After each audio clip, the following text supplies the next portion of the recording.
టాటా నెక్సాన్‌లో ఉన్న డ్రాబ్యాక్స్ ఏంటి? లోపాలేంటి అంటే, దీనికి చాలామంది ఫ్యాన్స్ ఉన్నారు. మంచిగా సేల్ అవుతుంది కూడా ప్రతి నెల. సో, దీనికి నేను కూడా ఒక విధంగా ఫ్యానే. ఏ విధంగా అంటే 5 స్టార్ సేఫ్టీ. సేఫ్టీలో కాంప్రమైజ్ కారు వీళ్ళు. డ్రైవింగ్ చేయడానికి చాలా బావుంటుంది. స్టీరింగ్ ఫీడ్‌బ్యాకు, సస్పెన్షను చాలా బావుంటుంది. కంఫర్ట్ చాలా బావుంటుంది. సో, దానికంతా నేను నేను కూడా ఫ్యానే. నాకు కూడా ఇష్టం. కానీ కొన్నింట్లో వీళ్ళు ఇంప్రూవ్ అయితే కాంపిటీషన్ ఇవ్వడానికి వేరే బ్రాండ్స్‌తో ప్లస్ కస్టమర్ ఎక్స్‌పీరియన్స్ కూడా ఎన్హాన్స్ చేయడానికి, కస్టమర్‌కి ట్రబుల్ ఫ్రీ ఎక్స్‌పీరియన్స్ ఇవ్వడానికి చాలా బావుంటుందనమాట. అవేంటంటే ప్యానెల్ గ్యాప్స్ చూసామంటే అదొక సమస్య. ఫిట్ అండ్ ఫినిష్ ఒక సమస్య.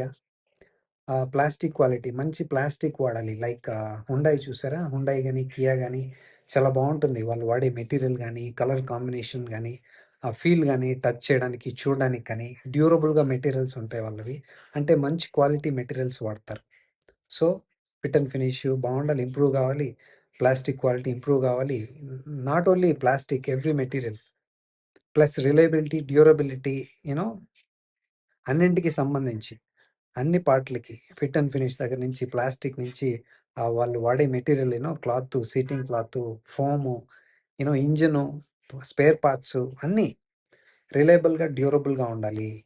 అంటే to compete with Suzuki, Toyota, Kia, Hyundai లాంటి వాటితో. ఈ యాస్పెక్ట్‌లో సేఫ్టీ విషయంలో వాళ్ళు టాప్‌లో ఉన్నారు. కానీ ఇవి గూడా ఇంప్రూవ్ అయితే సర్విస్ రిలేటెడ్ అది గూడా ఇంప్రూవ్ అయితే నాకు చాలా ఇష్టం పర్సనల్లీ టాటా కార్స్ అంటే బికాస్ ఆఫ్ దిస్. సేఫ్టీ బావుంది, హ్యాండ్లింగ్ బావుంది, సస్పెన్షన్ బావుంది, స్టీరింగ్ ఫీడ్‌బ్యాక్ ఇదొక్కటి వాళ్ళు వర్క్ చేస్తే చాలా బావుంటుంది.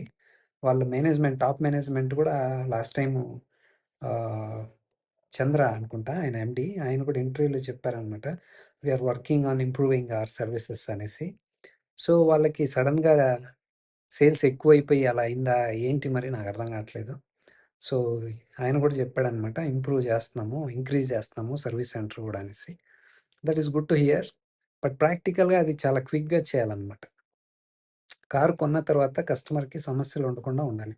అది ఏ విధమైన సమస్య అయినా మెకానికల్‌గా అయినా, ఎలక్ట్రానిక్ రిలేటెడ్ అయినా, టచ్ స్క్రీన్ పనిచేయట్లేదు, లేపోతే ఆండ్రాయిడ్ పనిచేయట్లా, యాపిల్ కార్‌ప్లే పనిచేయట్లా, సంథింగ్ ఈస్ నాట్ వర్కింగ్ అలా కాకుండా మనం ప్రామిస్ చేసిన మనం ఇచ్చిన ప్రొడక్ట్ బాగా పనిచేయాలి. అప్పుడే మనము కంపీట్ చేయగలం.